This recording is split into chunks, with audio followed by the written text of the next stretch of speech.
My fiancé yelled at me that I was jealous of his sister because I could never be as good as her and slapped me in the face. So, my dad punched his guts and knocked him out. I thought I knew Brian. We met sophomore year of college, hit it off in the campus library over a statistics textbook. He was everything I wanted. Handsome, smart, supportive. He'd brag about my achievements to anyone who'd listen. When I got accepted into grad school, he cried happy tears. We got engaged 8 months ago. My dad hired a wedding planner and told me to make it everything I dreamed of. Budget wasn't an issue. He wanted his only daughter to have the perfect day. That's when Nicole moved back to town. Brian's older sister had been living 3 states away for work. I'd only met her twice before. 3 holiday visits where she seemed nice enough. She and Brian were super close. Understandable since their dad died when they were kids. But the second she moved back, everything changed. Wedding planning started and Nicole inserted herself into every single decision. The florist appointment, she showed up unannounced. Cake tasting already there when we arrived. Dress shopping sitting in Brian's passenger seat. I tried to be welcoming. Really, I did. But she didn't just observe, she criticized everything. The pastel color palette I chose too washed out. Pick jewel tones. The string quartet I wanted, boring. Get a DJ. The orchids I loved, too pretentious. Go with roses. Every time Brian would side with her, he'd say things like, "It doesn't really matter, babe,"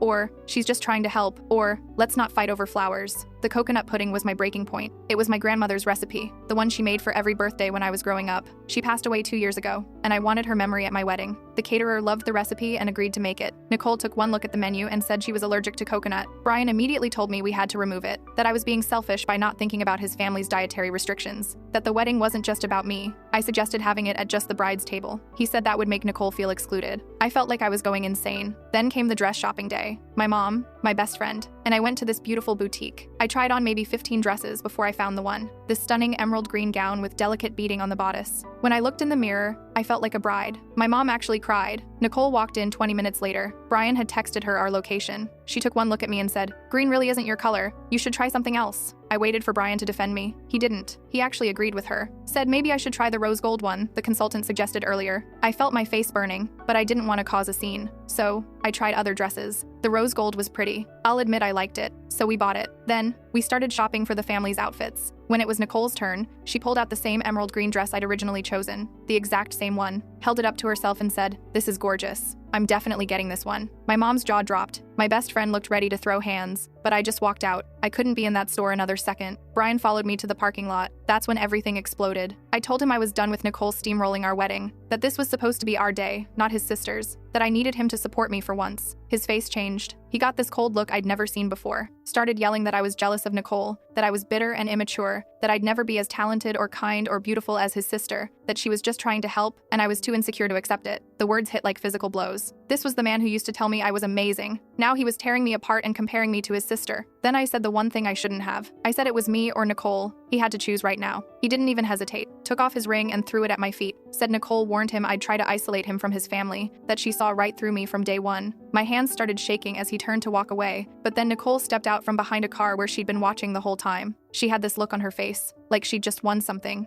I swear to God, she was smiling, not even trying to hide it. My mom saw her too and literally gasped. My best friend grabbed my arm like she was holding me back from doing something stupid. And honestly, I wanted to do something stupid. I wanted to scream, but I just stood there, frozen, watching this woman who destroyed my relationship step out from her hiding spot like it was the most natural thing in the world. "Brian," Nicole said, her voice all sweet and concerned. "Are you okay? I was just coming to check on you guys when I heard yelling." The lie was so obvious it made me sick. She'd been there the whole time, listening, watching, probably enjoying every second of it. Brian turned to her and his whole face softened, like seeing her flip some switch in his brain. "I'm fine, Nick. Just dealing with some drama." Drama. He called our relationship ending drama. "You were listening," I said. My voice came out steadier than I expected. "You were standing right there the entire time." Nicole's smile didn't even flicker. "I don't know what you're talking about. I just got here." "Liar," my best friend said. She actually stepped forward. "We saw you. You were literally hiding behind that car." "That's ridiculous," Nicole said. But she was looking at Brian, not us. "Why would I do that?" And Brian, God, Brian just nodded along. "Yeah, why would she do that? You're being paranoid." My mom finally spoke up. Her voice was shaking. "Brian, I saw her too. She was there before you even came outside." "Mrs. Anderson, I think you're mistaken," Nicole said, still smiling, still playing innocent. "This is obviously a very emotional situation. Maybe you're confused about the timeline." The audacity of this woman, calling my mother confused, right to her face. I bent down and picked up the engagement ring from where it had fallen on the concrete. The diamond caught the sunlight. I'd loved this ring, loved what it represented. Now it just felt heavy and wrong in my hand. "You know what?" I said, looking between Brian and Nicole. "You two deserve each other." I tried to hand the ring to Brian, but he wouldn't take it. Just stared at me with this mixture of anger and something else. Regret, maybe. but not enough to matter. So I dropped it, let it fall right there in the parking lot, heard it ping against the asphalt. Keep it, I said, or give it to Nicole, since she's apparently the most important woman in your life anyway. That got a reaction. Brian's face went red. That's not fair. She's my sister. Is she? The words came out before I could stop them. Because sisters don't usually act like that, Brian. Sisters don't sabotage their brothers' relationships. Nicole laughed. Actually laughed. Oh, honey, I didn't sabotage anything. You did that all by yourself by being insecure and controlling. Controlling? My voice was getting louder. People were starting to look. You've been at every single wedding appointment. You criticized every single choice I made. You literally bought the dress I wanted just to spite me. I bought a dress I liked, Nicole said calmly. If it happens to be the same one, that's just coincidence. You don't own emerald green. My best friend made a noise that was halfway between a laugh and a scoff. Are you serious right now? You looked right at her in that dress and then pulled out the exact same one. We all saw it. I think you need to calm down, Brian said to my best friend. This doesn't concern you. Like hell it doesn't, she shot back. I've been watching you let your sister walk all over your fiancé for months. Somebody needs to say something. Nobody asked you, Nicole said. Her smile was gone now. Good. Let her drop the act. My mom put her hand on my shoulder. Sweetheart, let's just go. This isn't worth it. She was right. I knew she was right, but something in me couldn't let it go. Couldn't let Nicole win like this. What did I ever do to you? I asked Nicole directly. From the first day you moved back, you've been trying to ruin this wedding. Why? She looked at me for a long moment, then she shrugged. I haven't been trying to ruin anything. I've been trying to help my brother see who you really are. And it worked. The casual cruelty of it took my breath away. Brian was just standing there, letting her say these things, not defending me, not even looking conflicted about it. We're done here, I said. I grabbed my mom's arm with one hand and my best friend's with the other. Don't call me. Don't text me. Don't show up at my house. We're done. I made it about 5 steps before I heard Nicole say something to Brian. Couldn't make out the words, but I heard her tone. Smug, satisfied. When we got to my mom's car, I finally broke down. Just completely lost it. Sobbing so hard I couldn't breathe. My mom held me while my best friend paced back and forth, swearing under her breath. I'm gonna kill him, she kept saying. I'm gonna actually kill him. Get in line, my mom said quietly. We sat there in that parking lot for probably 20 minutes. I cried until I had no tears left, until my face was swollen and my throat hurt. My phone kept buzzing in my purse, but I ignored it. Finally, my best friend said, okay, here's what we're gonna do. We're gonna go get ice cream. Like a stupid amount of ice cream. And then we're gonna go back to your place and we're gonna burn every single photo of that jackass. I have a better idea, my mom said. She had this look in her eye I recognized. The same look she got when my dad tried to surprise her with a guy's fishing trip on their anniversary. We're going to your father's house. Right now. Mom, no, I said. Dad's gonna lose it. Good, she said firmly. He should lose it. That boy just threw his ring at you. In a parking lot. In front of witnesses. Your father needs to know. I thought about arguing, but honestly, I was too tired, too emotionally destroyed to fight anymore. So,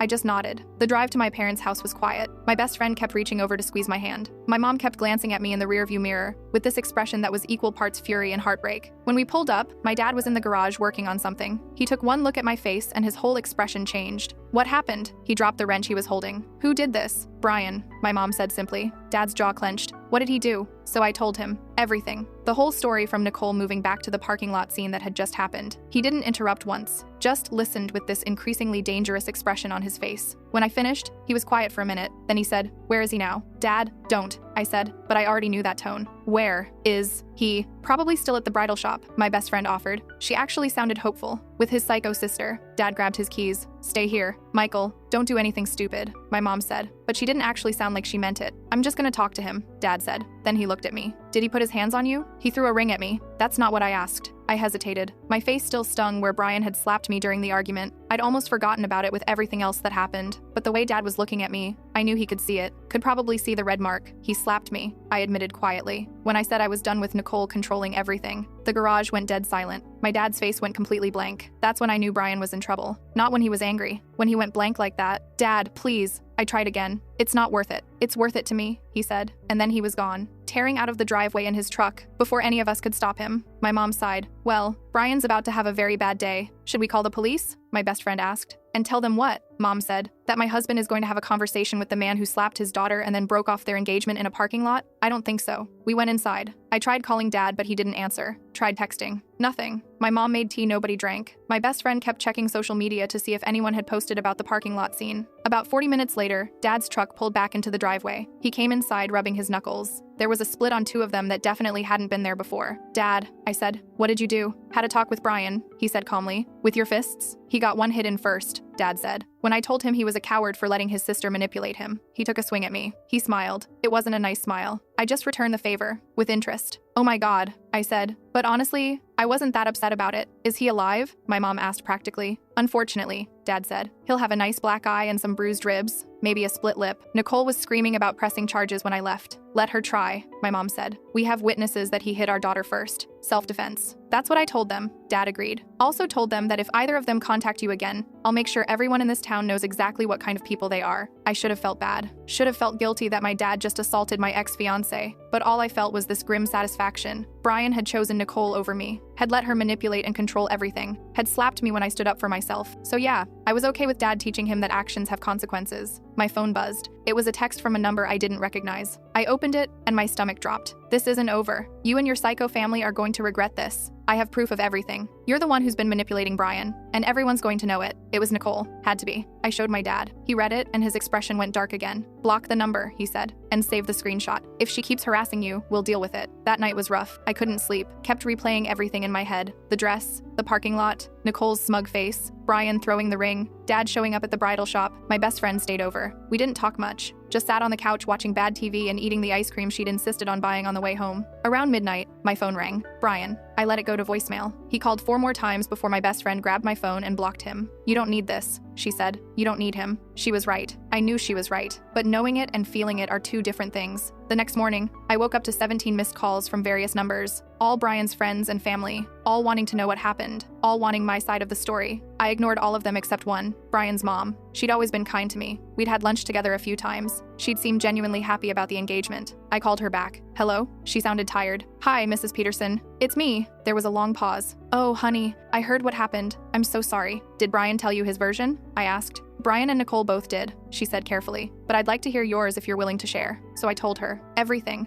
Every appointment Nicole had crashed. Every criticism. Every time Brian had sided with his sister over me. The dress, the coconut pudding, the parking lot. She was quiet for a long time after I finished. I was afraid of this, she finally said. Afraid of what? Nicole has done this before, Mrs. Peterson said quietly. With Brian's last 2 serious girlfriends. I thought maybe this time would be different. Thought maybe she'd grown up, but I guess I was wrong. My hands went numb. What do you mean she's done this before? The same pattern, Mrs. Peterson said. She moves in close, gets between Brian and whoever he's dating, finds ways to turn him against them. The last girl, Jessica, she was lovely. Nicole convinced Brian that Jessica was cheating on him, planted fake evidence and everything. It wasn't true. Jessica was devastated when Brian broke up with her. Why didn't you tell me? I couldn't keep the anger out of my voice. I thought I could handle it this time, she admitted. Thought I could keep Nicole in check. I didn't realize how bad it had gotten until Brian called me this morning, crying about your father attacking him. My father defended me after Brian slapped me, I said coldly. There's a difference. Brian slapped you? Her voice went sharp. He didn't tell me that part. Of course he didn't, she sighed. I'm coming over, to your parents' house. We need to talk, all of us. Mrs. Peterson, I don't think. Please, she said. I know I can't fix this, but there are things you need to know about Nicole.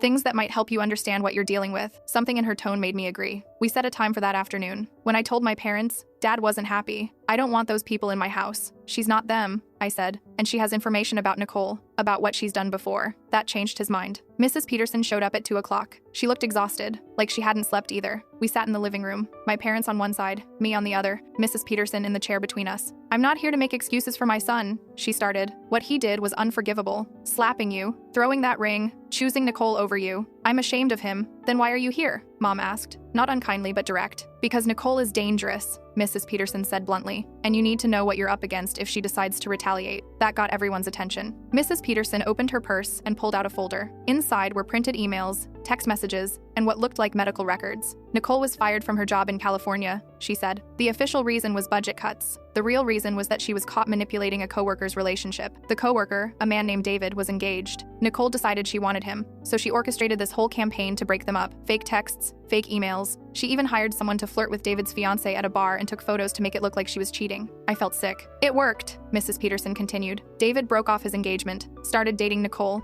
then she got bored and dumped him 2 months later. The company found out what she'd done when David's ex came forward with evidence. They were going to press charges but settled for firing her instead to avoid the publicity. Jesus Christ, Dad muttered. There's more, Mrs. Peterson said. She pulled out what looked like therapy notes. Nicole has been diagnosed with a personality disorder. I can't share the details, but her therapist in California recommended intensive treatment. Nicole refused. Told me the therapist was trying to poison her against Brian. Against Brian? I said. What does Brian have to do with it? Mrs. Peterson looked at me with such sadness. Nicole has an unhealthy attachment to her brother. It started after their father died. She was 14, Brian was 12. She became obsessed with taking care of him, being the most important person in his life. Her therapist said it's a trauma response that never got properly addressed. The pieces were clicking into place. The way Nicole inserted herself into everything. The way she smiled when Brian chose her over me. The way she'd hidden behind that car, watching us fight. She's in love with him, I said. Isn't she? Not like a sister. Mrs. Peterson didn't deny it. Her therapist suspected as much. Nicole has never had a successful relationship of her own. Every boyfriend she's had, she's compared to Brian, found them lacking. The longest relationship she ever had was 6 months, and she broke it off because the guy asked her to move in with him and she didn't want to leave Brian. That's sick, my best friend said. She'd been quiet this whole time, just listening. That's actually sick. It is, Mrs. Peterson agreed. And I've tried to get her help, but she's an adult. I can't force her into therapy, and Brian refuses to see it. He just sees his big sister who loves him. What about the other girlfriends? Mom asked. Did you warn them? I tried, Mrs. Peterson said. The first one thought I was being an overprotective mother. The second one, Jessica, she believed me, but by then it was too late. Nicole had already turned Brian against her. He wouldn't listen to anyone. So why tell me now? I asked. I'm already out. Brian made his choice. Because Nicole texted you last night, Mrs. Peterson said. Didn't she? I froze. How did you know that? Because she does this, Mrs.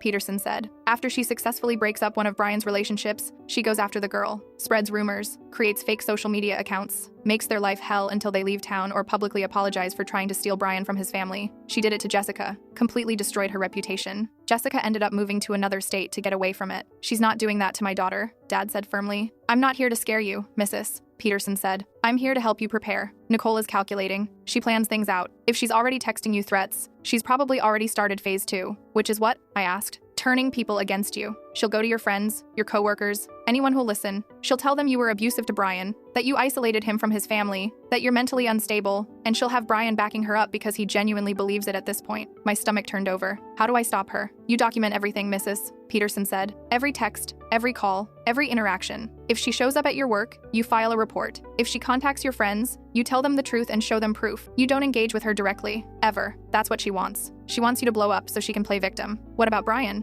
I asked quietly. Mrs. Peterson's expression softened. Brian is my son and I love him. But right now, he's too far under Nicole's influence to see clearly. The best thing you can do is protect yourself and move on. Maybe eventually he'll wake up. Maybe he won't. But you can't wait around for that to happen. She was right. I knew she was right. We talked for another hour. Mrs. Peterson gave me copies of everything she had on Nicole. Said if it came down to legal action, she'd testify about Nicole's history. Said she was putting her foot down with Nicole and telling her to leave town again, but she doubted Nicole would listen. When she left, I felt both better and worse. Better because I understood what I was dealing with. Worse because I realized this wasn't over. Not by a long shot. That night, my best friend and I started going through everything. All the wedding planning documents, all the vendor contracts, all the texts and emails from Nicole. Wait, my best friend said suddenly. Look at this. She showed me her phone. It was open to a voice memo app. What is this? I asked. Remember when Nicole showed up at the cake tasting? My best friend said. I thought she was acting weird, like she was performing for someone. So I started recording her, just in case. She hit play. Nicole's voice came through the speaker, clear as day. She was talking to the baker while Brian was in the bathroom, and I was looking at flavor samples. Just so you know, the bride has a history of being difficult to work with, very demanding. My brother's probably told you how stressed he is about all her special requests. If she starts making changes to the order, maybe just delay implementing them, at least until Brian can approve them first. We want this to be a team decision,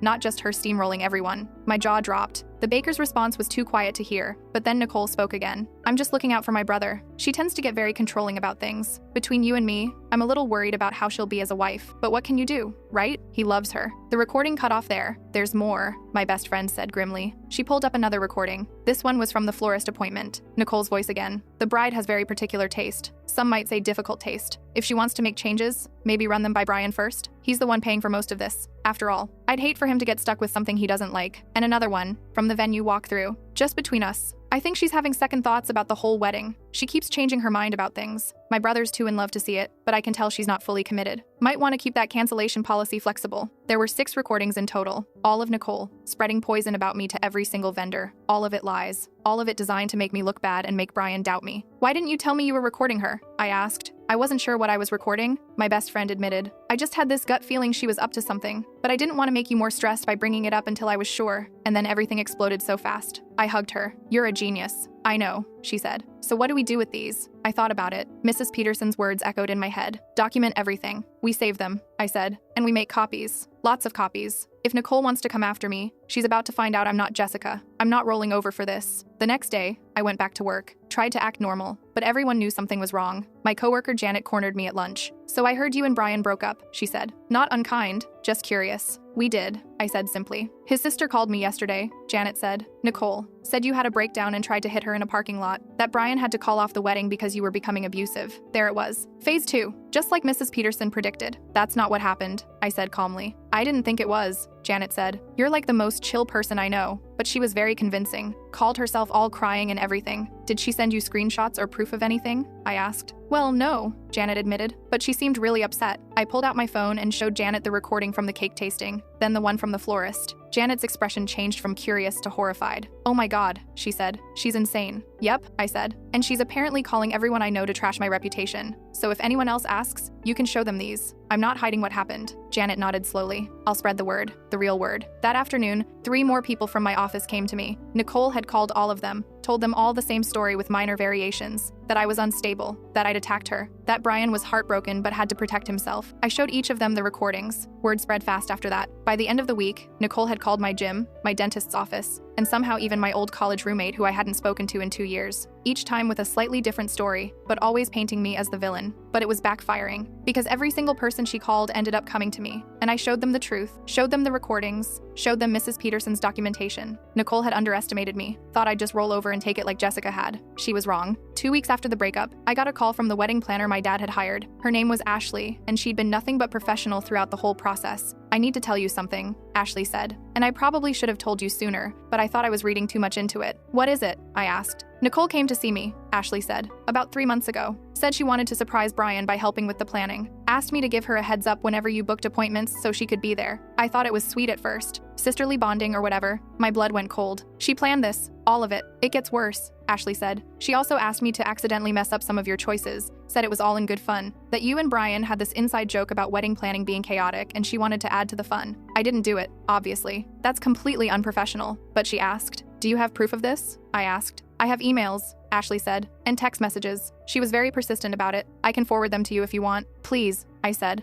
I'll pay you for your time. No charge, Ashley said firmly. What she tried to do was manipulate my business to sabotage your wedding. I don't take kindly to that. The emails came through within an hour. They were even more damning than the recordings. Nicole laying out exactly how she wanted Ashley to undermine my planning, suggesting mistakes that would stress me out, proposing ways to make Brian question my choices. Ashley had professionally declined every suggestion, but she'd kept all the documentation. I added it to my growing file. That weekend, I was at the grocery store when I ran into one of Brian's groomsmen, Tyler. We'd always gotten along. He looked uncomfortable when he saw me. Hey, he said awkwardly. Hey, I replied. Look, I just want to say I'm sorry about everything, Tyler said. Brian's been, I don't know, different lately. Different how? I asked. Tyler glanced around like he was worried someone would overhear. He's been staying with Nicole, at her apartment, ever since you guys broke up, and she's like, always there, always in his ear about stuff. A bunch of us tried to talk to him about giving you a call, apologizing, but Nicole shut it down every time. She's living with him? The thought made my skin crawl. He's living with her, technically, Tyler corrected. She's got this 2-bedroom place. Says he needs space from everyone to heal. But dude, it's weird. She monitors his phone, sits in on his calls. Jake tried to invite him out for drinks last week, and Nicole answered Brian's phone saying he wasn't available. This was worse than I thought. Tyler,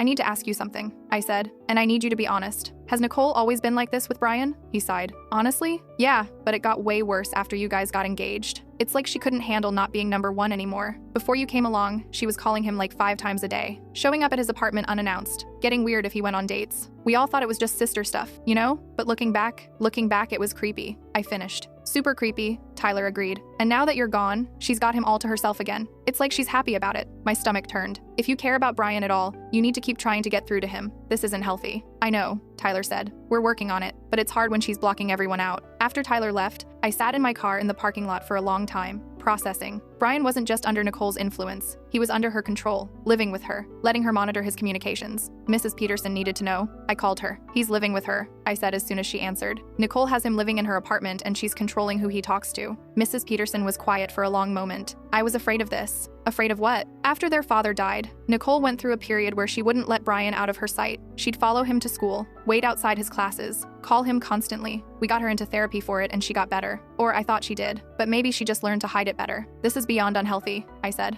I know. Mrs. Peterson said. I'm going over there tonight. This has to stop. Be careful, I said. Nicole is. I don't know what she's capable of. Neither do I anymore, Mrs. Peterson admitted. But he's my son. I have to try. We hung up. I wanted to feel relieved that someone was intervening, but I just felt empty. Brian had made his choice. Even if Mrs. Peterson got through to him, even if he somehow broke free from Nicole's control, he'd still thrown that ring at my feet, still slapped me, still chose her over me at every single turn. There was no coming back from that. That evening, my best friend came over with wine and takeout. Okay, she said, setting up her laptop on my coffee table. I've been doing some digging. What kind of digging? I asked. The internet kind, she said. And you're not gonna believe what I found. She pulled up a Facebook profile. A woman named Jessica Langley. This is Brian's ex, my best friend said. The one before you. The one Mrs. Peterson mentioned. I leaned in to look. Jessica was pretty, blonde, smiling in her profile picture with a golden retriever. I reached out to her. My best friend continued. Told her what happened. She was very willing to talk. You contacted Brian's ex? I said. That's genius, my best friend finished. I know. And she confirmed everything Mrs. Peterson said. Nicole destroyed her life, got her fired from her job by calling her boss and claiming Jessica was stalking Brian, created fake dating profiles in Jessica's name saying horrible things, even filed a false police report claiming Jessica vandalized Nicole's car. Jesus, I breathed. Jessica had to move states to get away from it, my best friend said. But here's the thing. She kept everything. Every fake profile, every message, every piece of evidence that it was Nicole doing it, not her. She was building a case to sue Nicole for defamation, but her lawyer said it would be too expensive and difficult to prove. Why are you telling me this? I asked, though I was starting to understand. Because Jessica wants to help, my best friend said. She said if Nicole comes after you the same way, she'll testify. She'll provide all her evidence. She'll do whatever it takes to stop Nicole from doing to someone else what she did to her. I felt tears prick my eyes. She'd do that? For a stranger? She said nobody should have to go through what she went through alone, my best friend said softly. And she's not the only one. I found the girlfriend before her too, Melissa. Same story. Nicole drove her away, then spent months harassing her online. How many? I asked. How many women has Nicole done this to? That I could find? 4, my best friend said, including you. But I bet there are more who didn't want to talk about it. 4 women, 4 lives Nicole had actively tried to ruin because they dared to date her brother. We need to do something, I said. We are doing something, my best friend said. We're building a case. Documentation, remember? If Nicole comes after you, we bury her with evidence. She was right. We spent the rest of the night organizing everything. The recordings, Ashley's emails, Mrs. Peterson's documents, Jessica's evidence. Melissa had also agreed to share her story. It was overwhelming, but it was also empowering. Nicole thought she could intimidate me into silence. She was wrong. Around 11 that night, my phone rang. Mrs. Peterson. How did it go? I answered. She was crying. He won't listen. I went over there and Nicole wouldn't even let me in the apartment. Said I was upsetting Brian, that I needed to leave. What about Brian? I asked. Did you talk to him? He came to the door, she said. Looked terrible, like he hasn't been sleeping. But when I tried to talk to him about Nicole, about living with her, he just shut down, said I didn't understand, that Nicole was the only one who really got him. Then he went back inside and Nicole slammed the door in my face. My heart broke for her. I'm so sorry. I don't know what to do, she said. I don't know how to help him. Maybe you can't, I said gently. Not right now. He has to want help. But he's my son, she said. I know, I said. But sometimes people have to hit rock bottom before they're ready to change. And Brian, he's not there yet. We talked for a while longer. I could hear the pain in her voice, the helplessness. She lost her son to her daughter's manipulation, and there was nothing she could do about it. After we hung up, I sat in the dark for a long time, thinking about Brian, about the man I'd thought I was going to marry, about how completely I'd misread him. Or maybe I hadn't. Maybe the Brian I fell in love with was real, and this broken version living in Nicole's apartment was what happened when someone let themselves be controlled. Either way, he wasn't my problem anymore. The next morning, I woke up to a dozen missed calls, all from unknown numbers. My heart sank. I knew what this was. I listened to the voicemails. They were all from people I barely knew. Brian's extended family, his coworkers, random people from his gym, all of them calling to yell at me for what I'd done to Brian. Nicole had escalated. I called my dad. She's weaponizing his whole life against me, I said. Then it's time to fight back, Dad said. Get dressed. We're going to see a lawyer. The lawyer's name was Patricia Keene. She specialized in harassment and defamation cases. We showed her everything. The recordings, the emails, the texts, Jessica's evidence, Melissa's story, Mrs. Peterson's documentation of Nicole's history. Patricia leaned back in her chair and whistled. This woman is a piece of work. Can we do anything? I asked. Absolutely, Patricia said. This is textbook harassment. We can file for a restraining order. We can send a cease and desist. If she continues, we can sue for defamation and emotional distress. The evidence you have here is substantial. What about Brian? I asked. He's still calling people, telling them I'm the villain. Brian is a bit trickier, Patricia admitted. But if he's acting on false information that Nicole provided, that still traces back to her as the source. Plus, With your father's testimony about the physical altercation and the witnesses to the parking lot incident, we can build a strong case that Nicole is the primary instigator. We decided to start with a cease and desist letter, formal legal notification that Nicole needed to stop contacting me, stop contacting people about me, and stop spreading false information. Patricia promised to have it drafted and sent within 48 hours. One more thing, she said as we were leaving. Document every single contact from here on out. Every call, every text, every time someone approaches you on Nicole's behalf. We might need it. I promised I would. That night, I got home to find a package on my doorstep. No return address, no postage. Someone had hand-delivered it. My hands shook as I opened it. Inside was a photo album, the kind you'd make for a wedding. But instead of wedding photos, it was filled with pictures of Brian and Nicole. From childhood to present day,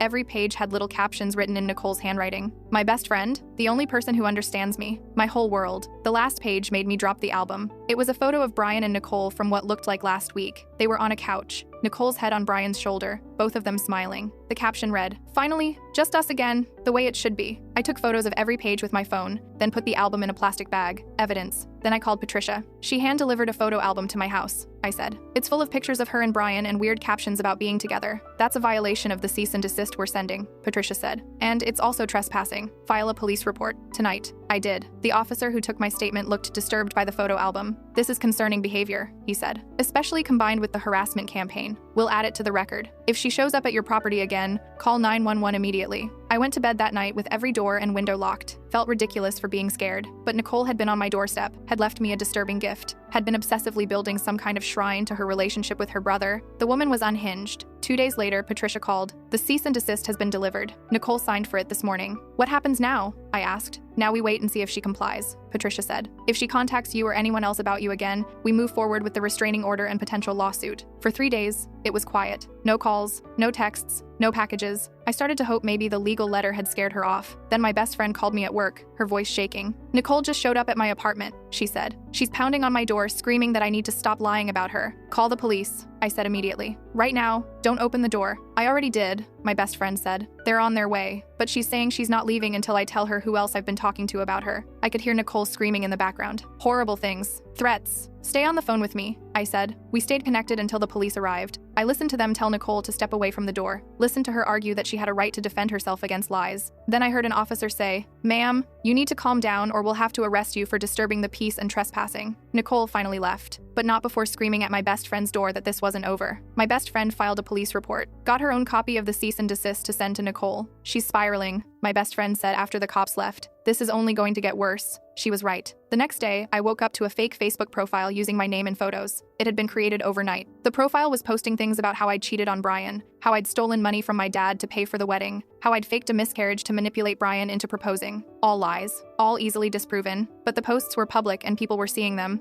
I reported the profile to Facebook and called Patricia. "That's defamation," Patricia said. "Screenshot everything before it gets taken down. We're filing for the restraining order today." But Nicole wasn't done. She created fake profiles on Instagram, Twitter, and even LinkedIn, each one posting progressively more disturbing lies, that I'd been abusive, that I'd threatened Brian's life, that I was dangerous. My employer's HR department called me in. "We've received some concerning messages about you." My HR rep said carefully, "Someone claiming to be your ex-fiance's sister says you've been harassing her family and making threats. She's asking us to fire you for the safety of other employees." I showed her everything. The recordings, the cease and desist, the police reports, the fake profiles. "This woman is harassing me," I explained. "Not the other way around. My lawyer is handling it." HR looked relieved. "Okay, that makes more sense. You've never shown any signs of concerning behavior here. We just had to follow up on the complaint. We'll note that you're the victim in this situation, and if she contacts us again, we'll refer her to our legal department." "Thank you," I said. But the damage was spreading. Nicole had gotten creative. She'd somehow gotten my mom's work number and called her office claiming to be from my medical provider with an urgent message. She'd called my dad's business and told his assistant I'd been in a car accident and needed him to call back immediately. Every lie was designed to cause maximum chaos and fear. Patricia filed for an emergency restraining order. The judge granted it based on the evidence of escalating harassment. Nicole had 72 hours to respond. She could either accept it or challenge it in court. She challenged it. The court date was set for 2 weeks out. In the meantime, Nicole was legally required to stay at least 100 yards away from me, my home, my work, and my family. She violated it within 24 hours. I was at the grocery store when I saw her, lurking by the produce section, staring at me. I immediately pulled out my phone and called 911.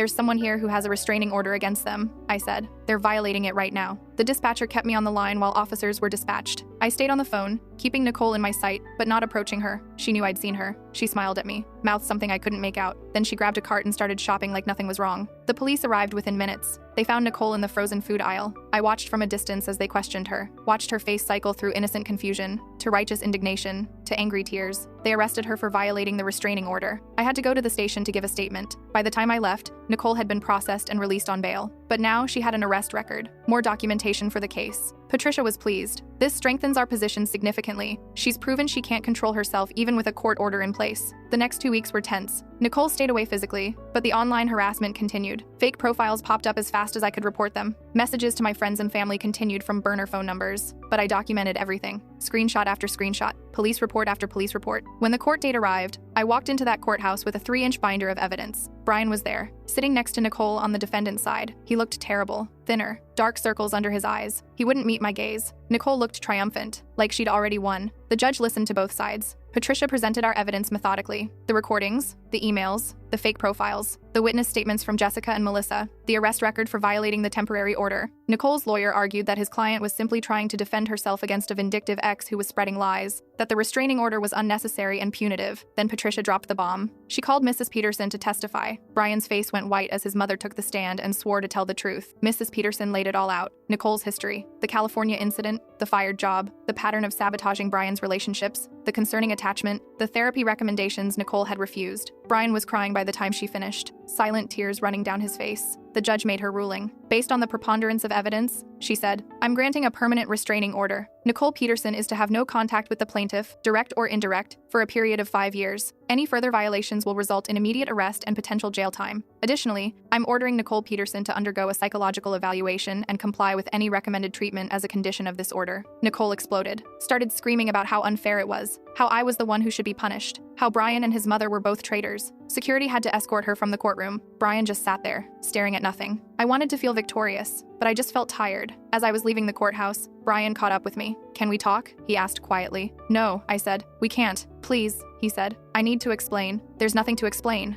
I cut him off. "You made your choices. So did I. We're done." "I was wrong," he said. "About everything. Nicole, God, I can't believe I let her." "Brian," I said firmly. "I don't care. I genuinely don't care anymore. What you did, what you let her do, that's on you. You chose to believe her lies. You chose to throw that ring at my feet. You chose to slap me when I stood up for myself. Those were your choices." "I'm so sorry," he said. Tears were streaming down his face now. "I love you. I never stopped loving you. If you loved me, you would have defended me," I said. "You would have chosen me, but you didn't. So now you get to live with that." I walked away, didn't look back. My dad was waiting by his truck. He pulled me into a hug. "Proud of you, kid," he said. "It's not over," I said. "She's just going to find another way." "Maybe," Dad said, "but you're ready for it now." He was right. I was ready. That night, my best friend threw me a restraining order party. Just the two of us, pizza, and terrible reality TV. To Nicole being legally required to leave you the hell alone, she toasted with her wine glass. "I'll drink to that," I said. For the first time in weeks, I actually felt like I could breathe. The next few days were quiet. No fake profiles, no random calls, no packages. Then my dad called. "You need to see this," he said. I drove to my parents' house. Dad had his laptop open on the kitchen table. It was a local news article. Woman arrested for harassment campaign against brother's ex-fiancé. Someone had leaked the story to the press. The article detailed Nicole's pattern of behavior, mentioned the restraining order, even included quotes from Patricia about the severity of the harassment. Nicole's face was in the photo. She looked unhinged, angry, exactly like she'd looked when security dragged her from the courtroom. "Who leaked this?" I asked. "Does it matter?" Dad said. "It's the truth. People deserve to know what kind of person she is." He wasn't wrong, but I couldn't help feeling like this was just going to make Nicole angrier. I was right. The next day, I got a call from a number I didn't recognize. Against my better judgment, I answered. "You think you've won," Nicole's voice said, "but you haven't. This isn't over. Not even close. This call is being recorded," I said immediately, "and you're violating your restraining order." "I'm calling from a payphone," Nicole said. "Good luck proving it's me." "Nicole, you need help," I said. "Professional help. This obsession with Brian, with controlling his life, it's not healthy." She laughed. It was a terrible sound. "I don't have an obsession. I have a brother who needs protection from people like you, gold diggers who want to use him and take him away from his family." "Is that what you told yourself about Jessica?"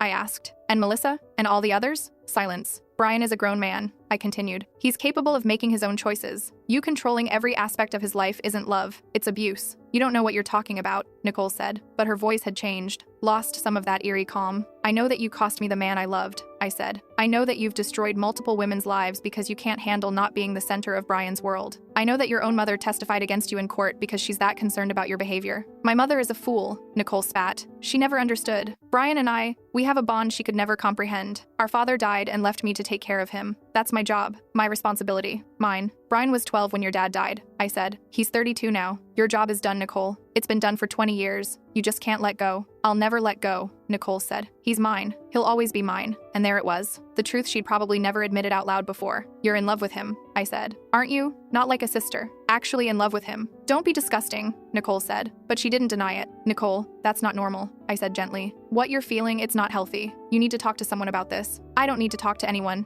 Nicole said. I need you to disappear. To leave Brian alone so he can move on and find someone worthy of him. I'm not in Brian's life anymore, I said. You won. Because the problem isn't me. It's not Jessica or Melissa. It's you. You're wrong, Nicole said. Am I? Because from where I'm standing, you've spent the last 15 years sabotaging your brother's happiness because you can't stand the idea of him loving anyone more than he loves you. That's not protection. That's selfish. The line went dead. I immediately called Patricia and reported the call. She filed another violation report. But something about that conversation stuck with me. The desperation in Nicole's voice when she said, "He's mine." This woman wasn't going to stop. Restraining order or not. Court-mandated therapy or not. She genuinely believed she had some kind of claim on Brian, and that made her dangerous. I decided it was time to be proactive instead of reactive. I called Jessica. I need your help with something, I said. Something that might finally end this. Jessica listened as I explained my idea. When I finished, she was quiet for a moment. That's risky, she finally said. I know, I admitted. But if we don't do something, she's just going to keep targeting women. You, me, whoever Brian dates next. You're right, Jessica said. Okay, I'm in. What do you need me to do? Over the next week, Jessica and I coordinated with Melissa and 2 other ex-girlfriends of Brian's that we'd managed to track down. Women Nicole had harassed. Women who had stories similar to ours. We compiled everything into a comprehensive document, a timeline of Nicole's pattern of behavior spanning over a decade. Names, dates, evidence, everything. Then we sent it to every major news outlet in the state. One of them bit. A reporter named Amanda Chen who specialized in stories about harassment and abuse. Amanda interviewed all 5 of us, verified our stories independently, got copies of police reports, court documents, therapy records that Jessica and Melissa had from their own experiences with Nicole. The article ran on a Sunday, front page of the lifestyle section. When sisterly love becomes obsession, how one woman's campaign of harassment destroyed lives. It was thorough, it was damning, and it was completely factual. Within hours, it was everywhere, picked up by national outlets, shared thousands of times on social media. Nicole's full name was in the article. Brian's was too, though the focus was clearly on Nicole's behavior and the victims she'd targeted. My phone blew up with messages of support, people I hadn't talked to in years reaching out to say they believed me, coworkers offering to help if I needed anything. But I also got messages from Brian. Why would you do this? He wrote. You've destroyed my life, Nicole's life, my family's life. For what? Revenge. I didn't respond. He called. I didn't answer. He sent more texts, getting progressively more angry, more desperate. Nicole tried to kill herself. Are you happy now? Is this what you wanted? That one made me pause. But I called Mrs. Peterson to verify.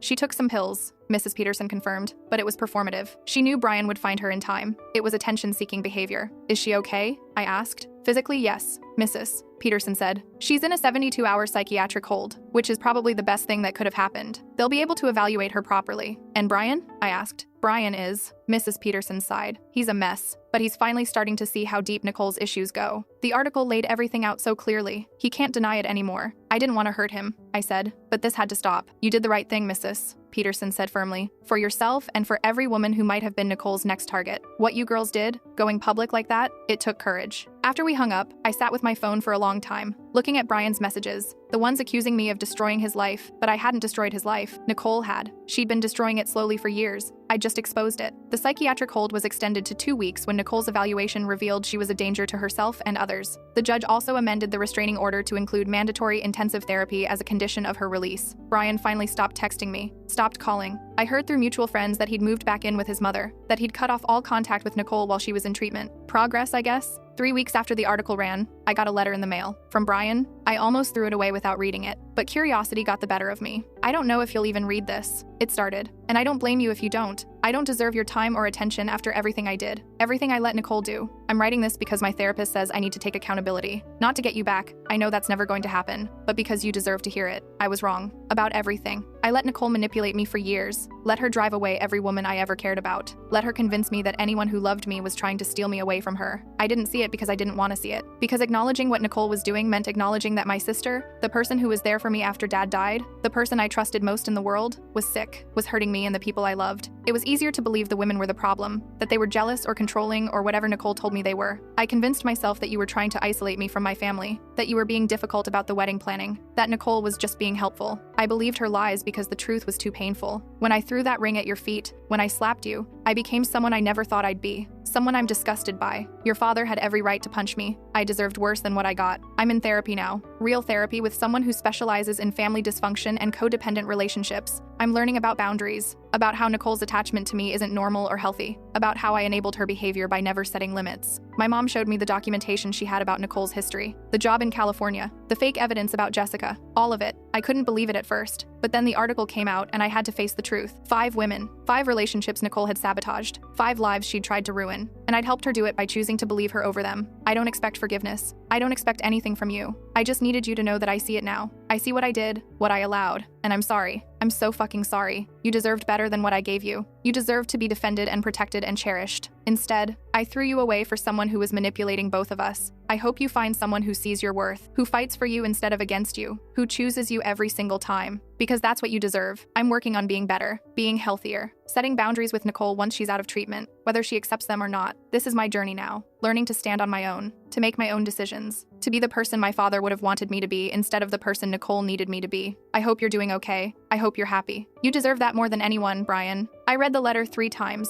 then I folded it up and put it in my documentation binder, not because I was keeping it for sentimental reasons, but because it was an admission, a record of what had happened. Then I went about my day. A month passed, then 2. The media attention died down. Life started feeling normal again. I went to dinner with friends without looking over my shoulder, went to work without worrying about what lies Nicole might be spreading, slept through the night without jumping at every noise. The restraining order held. Nicole completed her mandatory therapy, got released from the psychiatric facility with strict conditions. One of those conditions was 0 contact with Brian for 6 months. Court ordered space for both of them to work on their individual issues. I heard through Mrs. Peterson that Nicole had moved to Arizona, got a job there, was supposedly doing better. I also heard that Brian had started dating someone new, a woman named Jessica, ironically the same name as one of his exes, but a different person. Apparently, he'd been upfront with her from the start about his history, about Nicole, about everything. Good for him, I guess. As for me, I threw myself into work, got a promotion, started taking pottery classes on weekends, made new friends who didn't know anything about Brian or Nicole or the whole mess. My dad still asked every few weeks if I'd heard from either of them.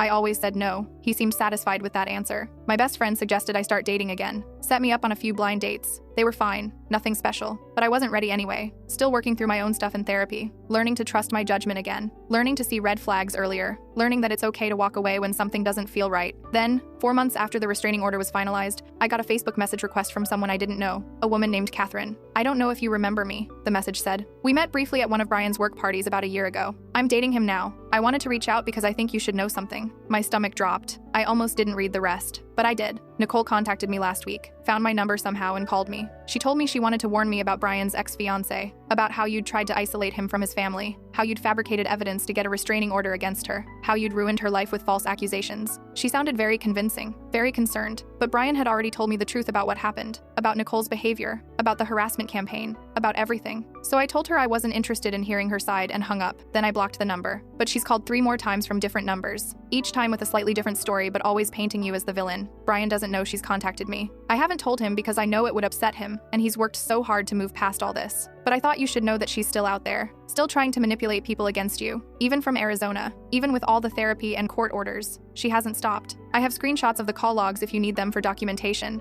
and I wanted to say thank you for going public with your story, for warning people about her. If I hadn't read that article before meeting Brian, I might have believed Nicole when she called, might have broken up with him based on her lies, but because of you and the other women who spoke out, I knew what to watch for. So thank you for being brave enough to tell the truth. I hope you're doing well, Catherine. I stared at the message for a long time. Then I forwarded it to Patricia. Possible violation of the restraining order, I wrote. Nicole contacted Brian's new girlfriend to spread lies about me. Constitutes indirect contact. Patricia responded within an hour. I'll file the report. This might be enough to extend the order or add additional penalties. I also responded to Catherine, thanked her for reaching out, told her to save everything Nicole sent or said, gave her Patricia's contact information in case she needed it. Stay safe, I wrote, and don't underestimate her. She's more dangerous than she seems. Catherine promised she would be careful. 2 days later, Patricia called. Nicole's lawyer reached out. Apparently, Nicole is claiming she didn't know contacting Catherine would violate the order since Catherine wasn't specifically named in it. She's asking for a warning instead of penalties. Are you serious? I said. Very, Patricia said. But here's the thing. The order specifically says no indirect contact. Calling Brian's girlfriend to spread lies about you absolutely qualifies. We can fight this. Do it, I said. She needs to learn she can't keep doing this. The hearing was scheduled for 2 weeks out. In the meantime, Catherine sent me screenshots of 4 more calls Nicole had made from different numbers, each one with progressively more elaborate lies about me. In one, I'd apparently stolen money from Brian's business to fund a secret gambling addiction. In another, I'd faked a pregnancy and miscarriage to manipulate Brian into staying with me. The lies were so outrageous they would have been funny if they weren't being told to someone who was dating my ex. At the hearing, the judge was not amused. "Miss Peterson," she said sternly, "this is your 3rd violation of this order. First, you violated the temporary order by confronting the plaintiff in a grocery store. Second, you made threatening phone calls from a payphone. Now this, contacting a third party to spread false information about the plaintiff. This is exactly the behavior the restraining order was designed to prevent." Nicole's lawyer tried to argue that his client was simply exercising her right to free speech, that warning Brian's new girlfriend about his allegedly dangerous ex was a public service. The judge shut that down fast. These weren't warnings based on fact. They were lies designed to cause emotional distress and damage the plaintiff's reputation. That's not free speech. That's harassment. She extended the restraining order to 10 years, added a provision that Nicole was not allowed to contact anyone in Brian's life about me, mandated additional therapy sessions focused specifically on boundary issues. Nicole sat stone-faced through the whole thing. No tears this time. No outburst. Just cold, hard anger radiating from her. As I was leaving the courthouse, she caught my eye, mouthed something that looked like, "This isn't over." I just shook my head and walked away. Let her be angry. Let her plot. I had 10 years of court-ordered protection, 10 years where she couldn't legally come near me. And I had evidence, mountains of evidence, of every lie, every manipulation, every violation. If she came after me again, I'd bury her. Life moved on. 6 months became a year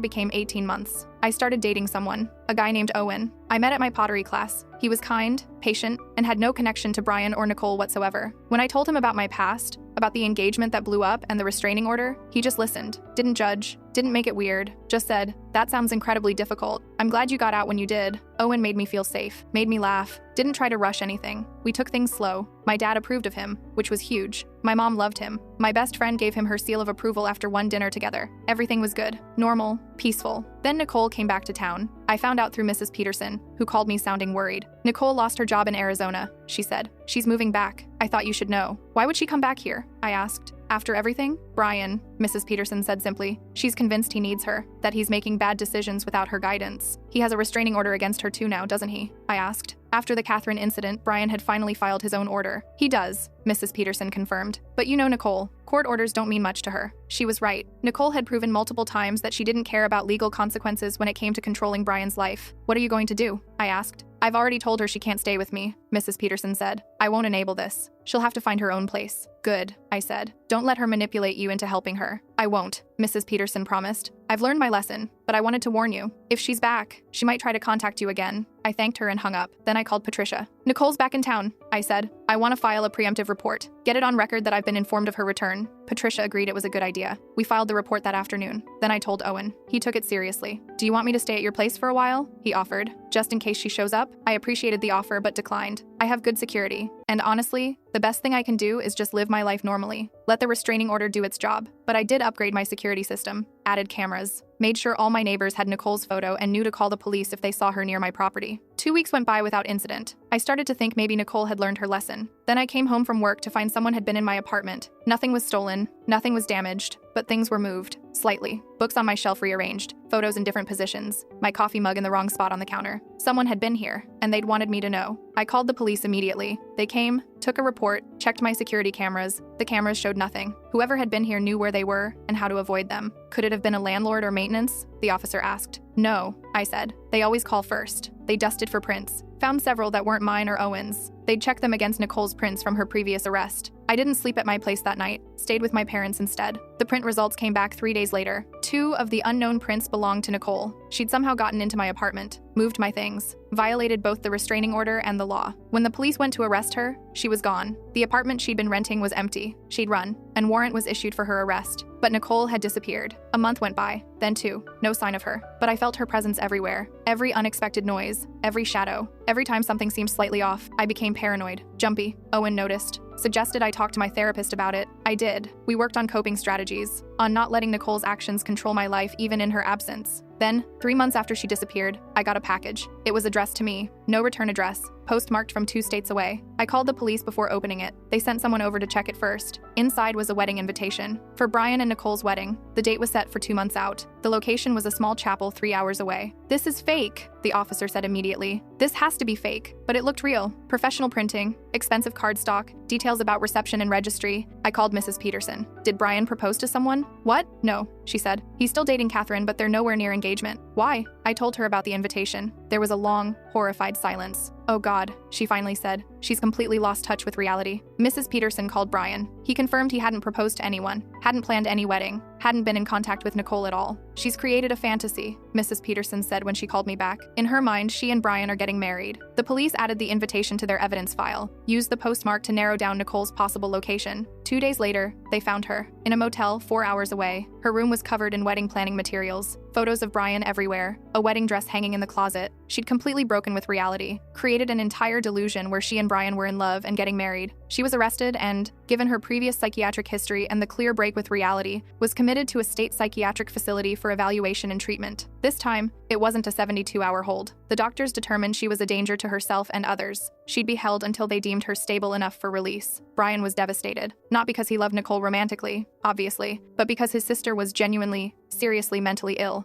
and he'd missed the signs for years. Mrs. Peterson blamed herself, said she should have insisted Nicole stay in treatment after the first incident, but I just felt sad. For Brian. For Mrs. Peterson. Even, weirdly, for Nicole, because underneath all the manipulation and harassment and lies, there was a sick person who needed help, who'd needed help for years and never got it, who'd spiraled so far into delusion that she'd lost all grip on reality. The wedding invitation was the last contact I ever had from Nicole. She's still in the psychiatric facility as far as I know. The restraining order is still in effect, though it's kind of redundant at this point. Brian and I never reconciled, never even spoke again after that letter he sent. He married Catherine about a year after Nicole was committed. I saw the announcement on Facebook. They looked happy. Mrs. Peterson sends me a Christmas card every year, always includes a note thanking me for being brave enough to stand up to Nicole, for potentially saving other women from the same harassment. I'm married now too. Owen proposed 2 years after we met. We had a small wedding, just family and close friends. No drama, no interference, just love and support. Sometimes I think about Brian, wonder if he ever forgave himself for what happened, if he's managing to build a healthy life separate from Nicole's influence. Mostly though, I don't think about any of it. That chapter of my life is closed. I survived it, came out stronger, and that's all that really matters. But sometimes, late at night when I can't sleep, I wonder if Nicole is still in there somewhere, underneath the delusions and the mental illness,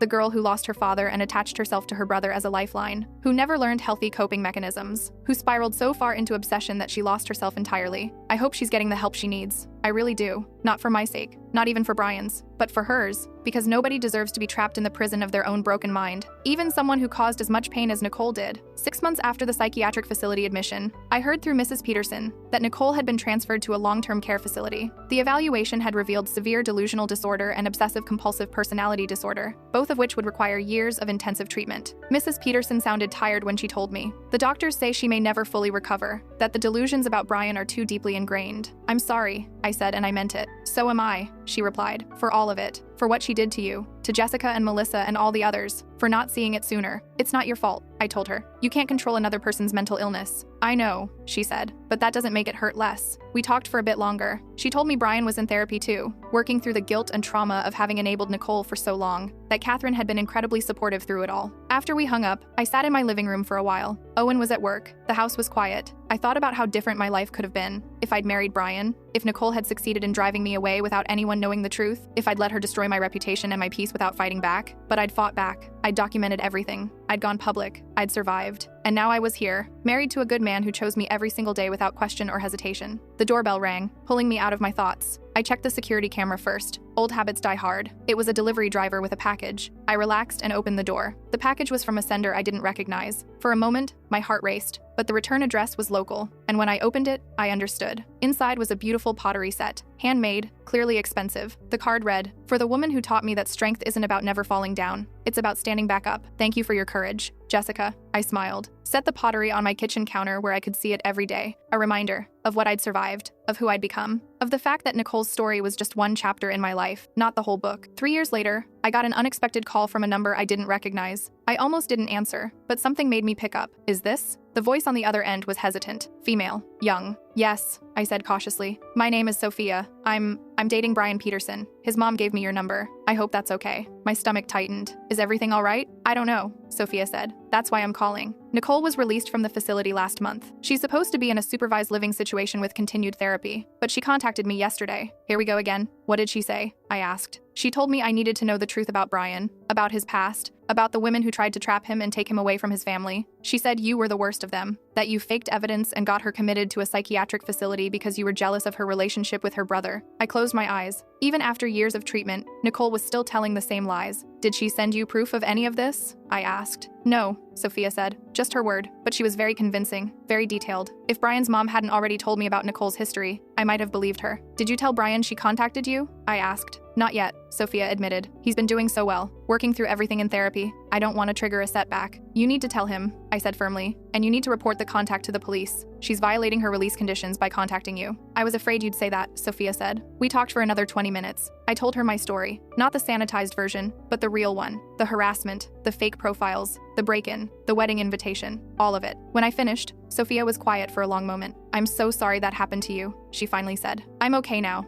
I assured her, but you need to protect yourself. Nicole is sick. Even with treatment, she's still dangerous when it comes to Brian. Sophia promised she'd tell Brian and report the contact. I gave her Patricia's number in case she needed legal advice. After we hung up, I sat with my phone for a while, debating. Then I made a decision. I called Mrs. Peterson. Sophia called me, I said. Nicole contacted her. I know, Mrs. Peterson said wearily. Sophia called me right after she called you. I've already contacted Nicole's caseworker. They're reviewing her supervised living situation. This is never going to end, is it? I said. Even with treatment. Even with years of therapy. She's still obsessed with controlling Brian's relationships. The doctors warned us, Mrs. Peterson said. They said Nicole's delusions were particularly resistant to treatment, that even with medication and therapy, she might never fully let go of her attachment to Brian. So what happens now? I asked. The caseworker is recommending Nicole be moved to a more restrictive facility, Mrs. Peterson said. One where her contact with the outside world is more closely monitored. She clearly can't be trusted in a semi-independent situation. And Brian? I asked. He's devastated, Mrs. Peterson said, but also resigned. I think part of him always knew it wasn't really over. We talked a bit more, then said our goodbyes. I thought that would be the end of it, that Nicole would be moved to a more secure facility and I'd finally, truly be free of this nightmare. But life doesn't always work that way. 2 months later, Nicole escaped from her supervised living facility, just walked out during a scheduled outdoor activity period and didn't come back. The police issued an alert. My local department contacted me to let me know. The restraining order was still in effect, and given Nicole's history, they considered her potentially dangerous. I upgraded my security again. Owen started working from home more often. We both stayed vigilant. A week went by, then 2. No sign of Nicole. Then I got a call from Patricia. I need you to come to my office, she said. There's something you need to see. I went immediately. Patricia's office was in a nice building downtown. When I arrived, she was waiting with someone I didn't know, a detective. This is Detective Harris, Patricia said. He's been tracking Nicole's movements since she disappeared. We found her, Detective Harris said without preamble. Or rather, we found where she's been staying. He opened a laptop and showed me photos. A storage unit. Inside were boxes and boxes of materials, all related to me. Photos of my house, my car, my work, me and Owen together. Hundreds of photos, some dating back months. Printed social media posts, records of my daily routines, notes about where I went and when. She's been stalking you, Detective Harris said, for months, maybe longer. Even while she was in the facility, she was somehow getting people to gather information about you. I felt sick. There's more, he said. He pulled up another photo. This one showed detailed plans. Plans to visit my house, to talk sense into me, to make me understand. The language was delusional, detached from reality, dangerous. We have units watching your house, Detective Harris said, and your workplace. We believe she's planning to make contact soon. When she does, we'll be ready. What if you don't catch her before she gets to me? I asked. That's why I'm here, Patricia said. We're filing for an emergency protective order, one that allows you to defend yourself if she shows up. You won't be charged with assault if you have to protect yourself. I nodded numbly. This was real. This was happening. After all these years, Nicole was still out there, still obsessed, still dangerous. Owen wanted me to move out of state, start over somewhere Nicole couldn't find me. I considered it, really, seriously considered it. But then I realized that's exactly what Nicole wanted, to drive me away, to disrupt my life, to win, and I refused to let her win. So instead, I stayed alert, stayed safe, but stayed. 4 days after the detective showed me the storage unit contents, Nicole made her move. I was at home alone. Owen was at work. It was mid-afternoon, broad daylight. My security system alerted me to movement on my front porch. I checked the camera. Nicole, she looked different, thinner, wild-eyed. Her hair was unkempt. She was wearing clothes that didn't quite fit. She knocked on my door, calm, normal, like she had every right to be there. I know you're home, she called out. I just want to talk. That's all. Just talk. I'd already hit the panic button on my security system. The police were on their way. Please, Nicole said through the door. I'm not here to hurt you. I just need you to understand. Brian and I, we're meant to be together. You have to stop interfering. I didn't respond. Just stayed quiet. Stayed safe. I know you think I'm crazy, Nicole continued. But I'm not. I see things clearly now. Brian needs me. He's always needed me. And you took him away. You and all the others. You poisoned him against me. Her voice was getting more agitated, more desperate. But I forgive you, she said. I forgive all of you. Because you didn't know. You didn't understand. But now I'm going to fix everything. I'm going to make everything right. I heard sirens in the distance, getting closer. Nicole heard them too. No, she said. No. You called them. Why did you call them? I just wanted to talk. She started pounding on the door, harder, more frantic. Let me in. I need to explain. You have to understand. The pounding got more violent. I heard her trying the handle, throwing her weight against the door. Then the police arrived. Through the security camera, I watched 4 officers approach. Watched them call out to Nicole. Watched her spin around, wild and desperate. She won't listen, Nicole screamed at them. I'm trying to help her understand, but she won't listen. The officers tried to calm her down, tried to get her to step away from the door. Instead, Nicole pulled out a knife. My blood went cold. I'm not going back, she said. I can't go back to that place. I need to fix this first. I need to make them understand. The standoff lasted maybe 10 minutes. Felt like hours. Finally, one of the officers managed to talk her down, got her to drop the knife, got her in handcuffs. As they led her away, Nicole looked directly at the security camera. This isn't over, she mouthed. But it was. Nicole was committed again, this time to a high-security psychiatric facility. No possibility of release without extensive evaluation and court approval. The attempted break-in with a weapon added new criminal charges. Even if she was eventually deemed fit for release, she'd face jail time. Detective Harris told me later that the knife was dull. Couldn't have done much damage even if she'd tried to use it. But it didn't matter. The intent was there. Nicole had proven, beyond any doubt, that she was dangerous. That her obsession with Brian and her hatred of anyone who took him away had completely consumed her. The doctors said she might never recover, that the delusions were too deep, too integrated into her sense of self. Brian visited her once, told her goodbye, told her he loved her as his sister, but couldn't have her in his life anymore. She didn't seem to understand, kept insisting he'd come back, that they'd be together soon. He didn't visit again. Mrs. Peterson still writes to Nicole. Short letters, updates about family, nothing personal, nothing that could feed the delusions. The doctors say it's good for Nicole to maintain some family connection, even if she can't process it normally. As for me, I finally felt safe. Really, truly safe. The restraining order was made permanent. The storage unit contents were evidence of years of stalking. The attempted break-in with a weapon was proof of dangerous intent. Nicole would never be free to come after me again. And if by some miracle she was eventually released, she'd be monitored for the rest of her life. I could finally move on. Really move on. Owen and I bought a house in a different neighborhood. Fresh start, new security system, but mostly just peace. I stopped checking over my shoulder, stopped jumping at unexpected noises, stopped living in fear. Nicole became a story from my past, a cautionary tale, a reminder to trust my instincts and stand up for myself. But she wasn't my present, and she definitely wasn't my future. Sometimes I still think about that day in the bridal shop, when I first saw that emerald green dress, when I thought my biggest problem was an overbearing future sister-in-law. If only I'd known. But maybe it's better that I didn't. Maybe if I'd known how bad it would get, I would have given up earlier, let Nicole win. Instead, I fought, and I survived. And that makes all the difference. Years later, when people ask me about my first engagement, I keep it simple. It didn't work out, I say. We weren't right for each other. I don't tell them about Nicole, about the harassment, the stalking, the psychiatric facilities, because that's not my story anymore. My story is the one I'm living now, with Owen, with our 2 kids, with our quiet, peaceful life. Nicole is locked away in a facility somewhere, getting treatment, being monitored, and I'm here, free, happy, safe, exactly where I'm supposed to be. But every now and then, usually late at night when I can't sleep, I wonder about her. Wonder if she's still delusional, still obsessed with Brian, still convinced that I'm the villain in her story. Probably. Mental illness like hers doesn't just go away, even with the best treatment. But that's not my problem anymore. I did everything I could. Protected myself, protected others, made sure Nicole faced consequences for her actions. The rest is up to the doctors, and time, and whatever healing Nicole may or may not be capable of. As for Brian, I heard he had a daughter last year. Mrs. Peterson sent me a photo with her Christmas card. He looked genuinely happy. So did Catherine. I'm glad for him. Glad he found his way out of Nicole's control. Glad he's building a healthy life. We'll never be friends. The damage was too deep for that, but I don't hate him anymore either. He was a victim too, in his own way. We both were. The only difference is I got out before it destroyed me. He barely made it, but we both survived. Both moved on. Both built new lives. And sometimes, that's the best possible ending. Not perfect, not fairy tale, just real. And real is enough. It has to be. Last month, I got a message from Sophia, Brian's girlfriend who'd called me years ago.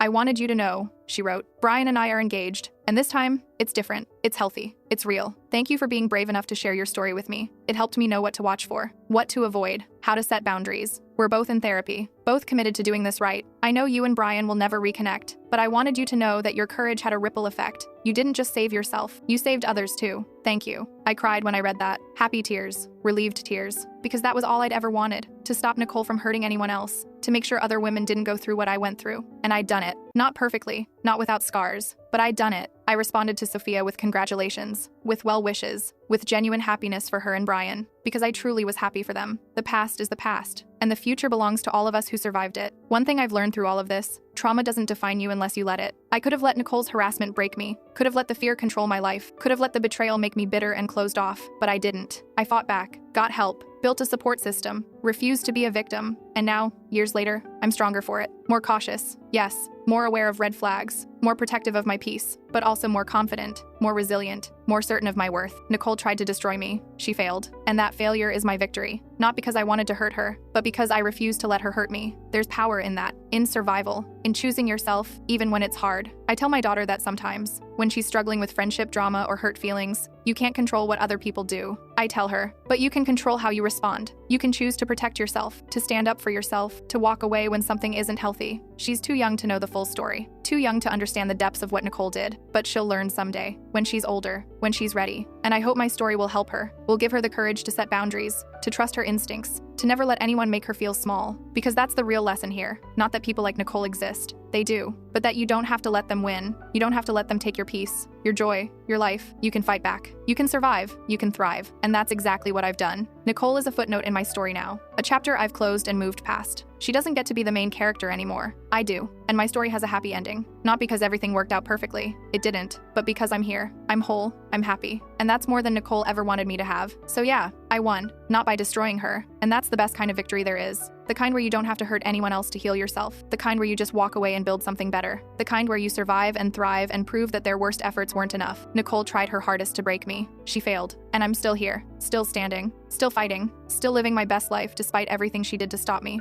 That's my story. And I'm damn proud of it. 2 weeks after Sophia's message, I was in the grocery store when I saw Catherine, Brian's wife, the one before Sophia. We made eye contact across the produce section. For a moment, I considered pretending I hadn't seen her, but she smiled and walked over. "Hi," she said, simply, warmly. "Hi," I replied. "I wanted to thank you," Catherine said, "for everything you did with Nicole. Going public like that, it couldn't have been easy. It wasn't," I admitted, "but it was necessary." "Brian talks about you sometimes," she said, not in a pining way, more like regret for how things ended, for not seeing what was happening. "How is he?" I asked, because despite everything, part of me still wondered. "Good," Catherine said. "Really good. He's been in therapy for years now, working through all of it. We both have." "That's good to hear," I said. "Nicole tried to contact me last year," Catherine said. "From the facility. Some kind of monitored letter program. Told me I should leave Brian before I got hurt like you did." "What did you do?" I asked. "Showed it to Brian and my therapist," Catherine said. "They contacted the facility. Nicole lost her letter privileges after that. We talked for a few more minutes. Casual, friendly even. When we parted ways, I felt a sense of closure I hadn't realized I needed. Catherine wasn't my enemy. Neither was Brian, really. They were just people trying to navigate the aftermath of Nicole's destruction. Same as me. And they were succeeding. We all were. That night, how did that feel?" he asked. "Surprisingly okay," I said. "Like closing a book I'd already finished reading but hadn't put back on the shelf yet." He smiled and kissed my forehead. "I'm proud of you. For everything you've survived. Everything you've built. I'm proud of me too," I said. And I meant it. Because survival isn't just about getting through the trauma. It's about what you build after. And I've built something beautiful. A life filled with love and laughter and peace. A family that supports me, friends who stand by me, a partner who chooses me every single day, a sense of self-worth that no one can take away. Nicole tried, but she failed. And I'm still here, still thriving, still proving every single day that her worst wasn't enough to break me. That's my truth, my story, my victory. And no one can take that away from me. Not Nicole, not anyone. I survived. I healed. I thrived. And that's all that matters. The end of my story with Nicole, but the beginning of everything else. Everything good, everything real, everything I deserve. And I'm never letting that go. Not for anyone, not for anything. This is my life now, and it's exactly what I fought for. Exactly what I deserve. Exactly what makes me happy. Nicole is gone, locked away, unable to hurt anyone else. And I'm free. Finally, completely, wonderfully free. To live, without fear, without looking over my shoulder, without wondering when the next attack will come. Just peace. Pure, beautiful peace. And that's the best revenge I could ever have. Not hurting Nicole back, but living well despite everything she did. Thriving in the life she tried so hard to destroy. Proving that she didn't win, couldn't win, never will win. Because I'm still here, and I'm not going anywhere. This is my story, and I'm damn proud of how it ends. Not with Nicole's destruction, but with my survival, my healing, my happiness, and that's more powerful than any revenge could ever be. Several months after that encounter with Catherine, I received an unexpected piece of mail, official-looking envelope, State Department of Corrections logo. Inside was a notification. Nicole had applied for early release due to improved mental health status. There would be a hearing. Victims had the right to attend and provide testimony. My hands shook as I read it. Early release. After everything. After the stalking, the break-in, the knife, the years of harassment. I called Patricia immediately. I got the notification too, she said. I was about to call you. Can they actually release her? I asked. They can, Patricia said, if the doctors certify she's no longer a danger, but we can fight it. Your testimony would be powerful. I thought about it, really thought about it. Did I want to go back into that courthouse? Face Nicole again? Relive all of it in front of a judge? Yes, I finally said.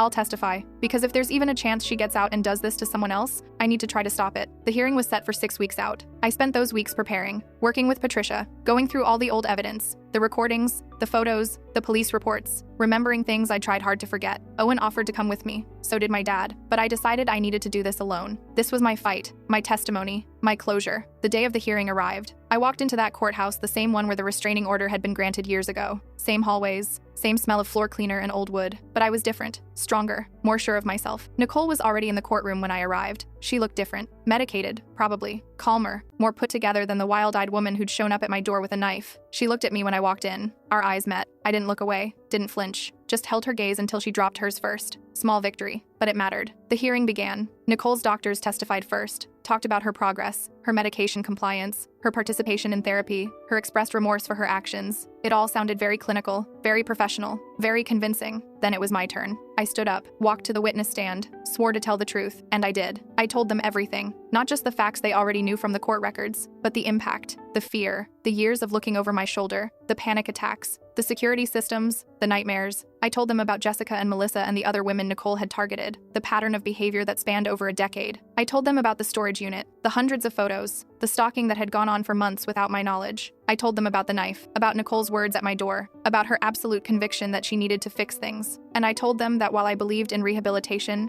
and mental health treatment, I didn't believe Nicole was ready, that her doctors might see compliance and participation, but I saw calculation, strategy, someone telling them what they wanted to hear so she could get out and continue her mission. Nicole isn't just obsessed with her brother, I said. She's obsessed with controlling his life, with being the most important person to him, and anyone who threatens that, anyone who loves him, becomes her target. That hasn't changed. That won't change just because she's been taking medication and attending therapy sessions. When I finished, the courtroom was quiet. Nicole's lawyer tried to cross-examine me, suggested I was being vindictive, that I was exaggerating, that I couldn't possibly know Nicole's current mental state. I stayed calm, stuck to the facts, let the evidence speak for itself. Then Patricia called Brian to testify. I hadn't known he was coming, hadn't known he'd agreed to testify. He looked older, more tired, but also more solid, more sure of himself. He testified about growing up with Nicole, about how her attachment had seemed normal at first but became increasingly unhealthy, about how she'd sabotaged every relationship he'd ever had, about how even now, years later, he still had nightmares about being trapped, controlled, manipulated. I love my sister, he said, but I'm also afraid of her, because I know that if she gets out, if she has the chance, she'll try to control my life again, and I can't go back to that. I can't live like that anymore. His testimony was devastating, made even more powerful by the obvious pain in his voice. This wasn't revenge. This was self-preservation. The judge took a recess to review all the testimony and evidence. When she came back, she looked serious. I've reviewed the doctor's reports, she said, and I acknowledge the progress Nicole Peterson has made in treatment. However, based on the testimony provided today and the extensive history of escalating behavior, I don't believe that progress is sufficient to warrant release at this time. Nicole's face crumpled. The petition for early release is denied, the judge continued. Nicole Peterson will remain in the care of the psychiatric facility for a minimum of 3 more years, at which point another evaluation can be requested. Additionally, I'm recommending that any future release be contingent on permanent supervised living and mandatory medication compliance. Nicole started crying, loud, heaving sobs. Her lawyer put a hand on her shoulder, but she shook him off. "This isn't fair!" she screamed. "I've done everything they asked. I've been good. I've followed all the rules." Security moved toward her, but the judge held up a hand. "Miss Peterson," she said firmly, "your compliance with treatment is commendable, but compliance isn't the same as recovery. The concerns raised today about your underlying motivations and continued fixation on your brother are serious. You're not being punished. You're being given more time to truly heal." Nicole continued to sob as they led her out of the courtroom. I didn't feel triumphant, just sad and relieved and exhausted. Brian caught up with me outside. "Thank you," he said, "for testifying, for not giving up on making sure she stays where she can get help. I didn't do it for you," I said honestly. "I did it for me, and for whoever might have been her next target." "I know," he said, "but still, thank you." We stood there awkwardly for a moment. I really am sorry, Brian said, for all of it. I know I've said it before, but Brian, I interrupted gently. I forgive you. I forgave you a long time ago, not because what you did was okay. It wasn't, but because holding on to anger was only hurting me. He nodded. Are you happy? In your life now? Very, I said. Getting there, he said. Catherine and I are expecting a boy. Congratulations, I said, and I meant it. If you ever need anything, Brian started. I won't, I said, but I appreciate the offer. Take care of yourself, Brian, and your family. That's all I want for you. We said goodbye, probably for the last time, and I was okay with that. This chapter was finally, truly closed. As I walked to my car, I called Owen. It's over, I said when he answered. She's not getting out. How do you feel? He asked. Free, I said. And I was. For the first time in years, I could think about Nicole without fear, without anger, without that knot in my stomach. She was where she needed to be, getting the help she needed, unable to hurt anyone, and I was moving on with my life, finally, completely. Without looking back, that evening, I did something I hadn't done in years. I deleted all the documentation,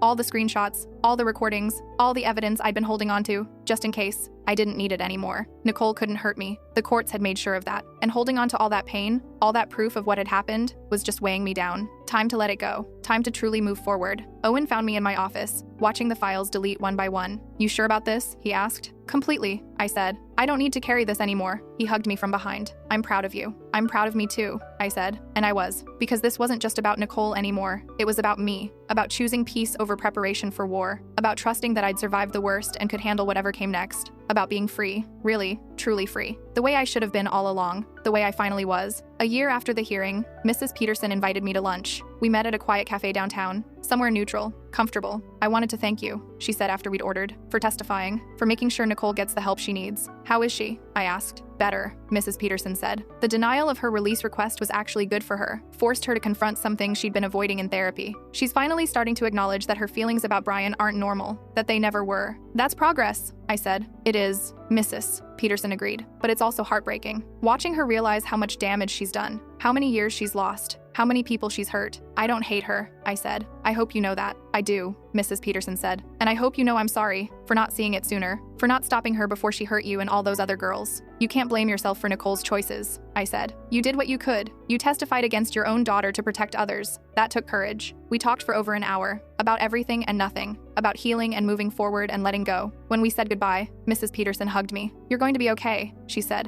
You know that, right? You're strong enough to handle whatever comes. I know, I said. I finally know. And I did. Because I'd proven it, over and over again. Through the harassment, the stalking, the court appearances, the fear, I'd survived all of it, and come out stronger. That's not something Nicole could take away. Not something anyone could take away. It was mine. Earned through pain and perseverance and refusing to give up, and it would carry me through whatever came next, whatever life threw at me. Because I'd already survived the worst. Everything else was just living, and I was really, really good at that. 3 years after the denied release hearing, I got another notification. Nicole was petitioning for release again. My first instinct was panic. Deja vu. Here we go again. But then I read the details. This time was different. Nicole wasn't just claiming to be better. She'd completed an intensive treatment program, had been medication compliant for over 4 years, had participated in victim awareness programs and restorative justice initiatives, and she'd written me a letter. It was included with the petition. Not a requirement, but something her lawyer had suggested as a show of genuine remorse and accountability. I almost didn't read it, but curiosity won out. The letter was 3 pages long, handwritten. Nicole's handwriting, though neater than I remembered. It started with an apology, a real one, not excuses or justifications, just acknowledgement of what she'd done and the harm it had caused. She talked about her treatment, about finally understanding that her attachment to Brian was unhealthy, that it had been rooted in trauma from losing their father and had spiraled into something obsessive and dangerous. She talked about the other women she'd targeted, named them, acknowledged what she'd done to each of them. She talked about me specifically, about the wedding planning sabotage,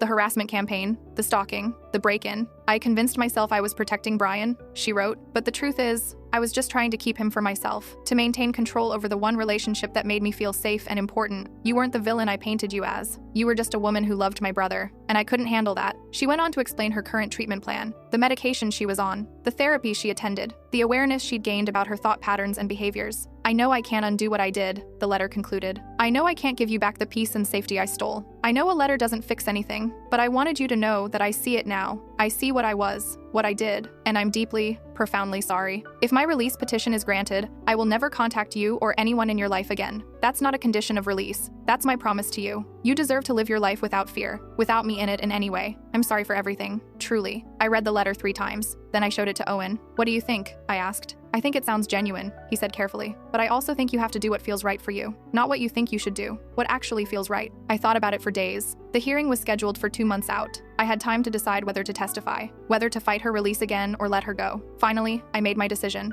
I called Patricia. I'm not going to testify, I said, but I want to submit a written statement. Are you sure? Patricia asked. I am, I said. Nicole is sick. She's been in treatment for years. If the doctors think she's ready for supervised release, then I'm not going to stand in the way of that. But I want it on record that I'm still afraid, that I still have concerns, that I want strict conditions on her release. Patricia helped me write the statement. It was clear and firm and honest. I acknowledged Nicole's letter, her apparent progress, her remorse, but I also outlined my ongoing concerns, the pattern of behavior, the years of escalation, the danger she'd posed, and I requested specific conditions for any release: mandatory medication compliance, regular psychiatric evaluations, supervised living arrangements, and most importantly, a permanent no-contact order with expanded provisions. The hearing happened without me. Patricia called me afterward with the results. She was granted release, Patricia said, with conditions. Everything you requested and more. She'll be in a supervised group home, daily medication monitoring, bi-weekly therapy, monthly court check-ins, and a permanent, non-expirable, no-contact order that covers you, your family, Brian, and anyone in his life. How did she react? I asked. She cried, Patricia said, but they were happy tears. She thanked the judge, promised to comply with everything. She seems genuinely grateful for the chance. Good, I said, and I meant it, because despite everything, I didn't want Nicole to rot in a facility forever.